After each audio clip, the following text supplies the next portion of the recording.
bitta haydovchilik guvohnomasi uchun 1 million yevro.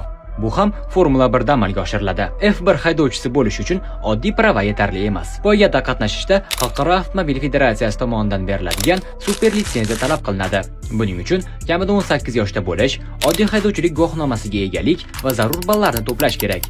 So'nggi 3 yil ichida turli poyga seriyalarida qatnashib, to'plangan 40 ochko yetadi bu uchun. Bundan tashqari, haydovchi F1 litsenziyasini olishdan avval FIA tomonidan tasdiqlangan avtomobilni kamida 300 km masofaga haydab ko'rgan bo'lishi lozim.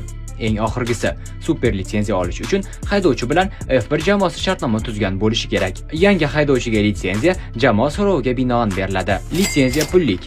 Taxminan 10 ming yevrodan boshlanadi va har bir ochko uchun qo'shimcha to'lov olinadi. Masalan, Max Verstappen 2024-yilda litsenziya uchun taxminan 1 million yevrodan ortiq pul to'lagan. Formula 1 haqida ko'proq bilib olish uchun sahifamizga obuna bo'ling.